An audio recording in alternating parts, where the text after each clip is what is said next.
Hello, I hope you are doing well. Today I want to talk about puzzle books and specifically how I research them and my thoughts about if they're still profitable, especially if they're new. And for a short answer, I think so, especially because nowadays, 2026, people are looking for other activities to get off screens. I will say though, you can't just publish a general puzzle book like 100-word search without having something extra, without sub-niching and expecting it to sell with a lot of effort. You need to do something different. And personally, I think it helps to enjoy puzzles. If I hated puzzles and doing puzzles in books, I don't think I would enjoy this process, but that's just me. I know there's some people out there that can publish books on topics and absolutely hate the topic. Just a short little backstory. After working on the same book for 4 or 5 months, I needed a break. So I'm back to my puzzle book publishing era. Who knows how long this era will last, but I needed some books that I can do quickly and still keep the quality, of course. So I am in the early stages. So this information is from my current experience, my past experience of selling them, and just logic and what I've seen. This is exactly what I look at. Amazon gives you a lot of information, but there's also information that you don't see.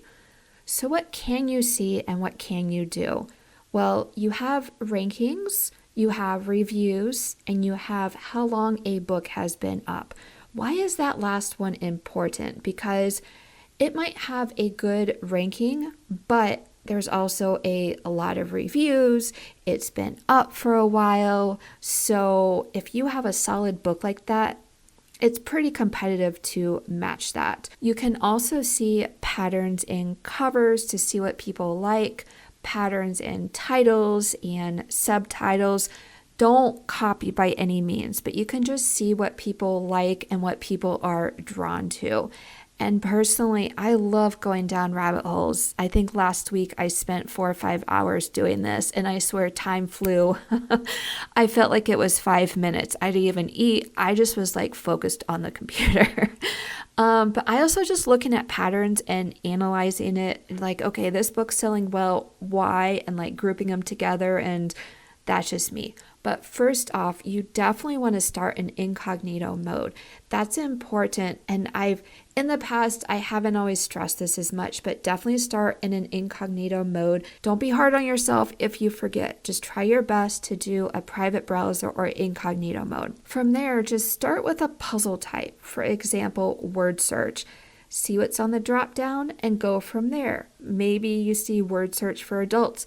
Click on that. Scroll down, see what you can find, dig deeper from that. And also reviews. Like I said, you can see them. 1-star reviews are gold because people like to share stuff they don't like. But also 3, 4, and 5, even 2 stars. I don't know why I left 2-star out. They can also give you suggestions about what might have been left out in a puzzle book, and you can include that in yours. Like, for example, maybe there's a word search book for seniors and you see a 2-star review and they're like, man, I wish there was a horse word search book. That would be really cool. I don't see one on the market yet. You got an idea right there. And then side note, I also went on Reddit because people also love giving their opinion on Reddit, even more than Amazon for sure. I haven't done this yet. I thought about it this morning. You can also go on Facebook groups. I don't know if there's like a word search Facebook group or like a senior citizens Facebook group and they share activities they like. Just think of the audience that you're trying to serve and see if there's a Facebook group out there for that so you can get more intel and information. But there are also things that you cannot see. You cannot see the ad spending behavior on a ranking, and I've realized this more and more. Say you see a book that's absolutely killing it. It's a 20,000 rank in Amazon, and they only have 2 reviews. You're like, what the heck? There's so much room for competition. However, you don't see if there's ad spend. You don't know if it's on TikTok. You don't see if they have a huge email list. There's a tip on the look inside of the book. You might be able to get an email list, like a QR code or a link, and you might be able to get on that list and see how they're marketing. Or it'll also just give you a clue of, okay, this is where it's going. Maybe this book is not as popular as I thought, but that's still some good data. And you can be like, okay, what type of spin can I put on this to make it a book that's different to market? So don't give up hope, but just keep that in mind about the ranking. You also don't know if they have a bigger pen name. Like for trivia, Bill O'Neill is huge in trivia. He might have other newer pen names that can get established. The books can get sold quicker if they like cross promote on email lists. I've seen that done in romance and fiction. I just don't know if it's done in nonfiction. It possibly could. I just know that's a strategy that people use. So personally, how do I make a decision? It's hard for me, but like I've emphasized, ranks are good, but they're not everything. I look at patterns because I love looking at patterns. I love research more than publishing. I look at patterns and reviews amongst the current books. I don't put out a crappy book, but you can always put out one to test that doesn't have to take very long. Like if you have an idea of a series of books and you're like, ooh, this is always hard to know. You're like, ooh, I don't see it on Amazon. Is that a fact that no one's done it yet? Or is that a fact that there's no need for it? So say you have an idea for a series of word search books, but there's nothing like it at all.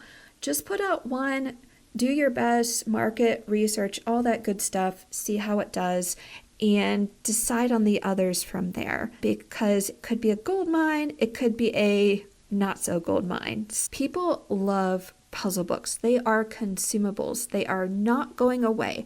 And there is no way in heck every single type of puzzle book has been done on Amazon. There's no way. No way at all. So it's our job to make books people want and enjoy. Right now in 2026, people want to get away from their technologies and screens, and puzzle books are a great way to serve that audience. There's also activity books. That is a whole nother topic in itself, and I've only done a couple. That'd be fun to do in the future. I have so many ideas up in this brain, so I just got to take it one at a time. I hope you have a wonderful day. If you have any questions or comments, be nice, just leave them below. And until next time, I'll talk soon. Bye.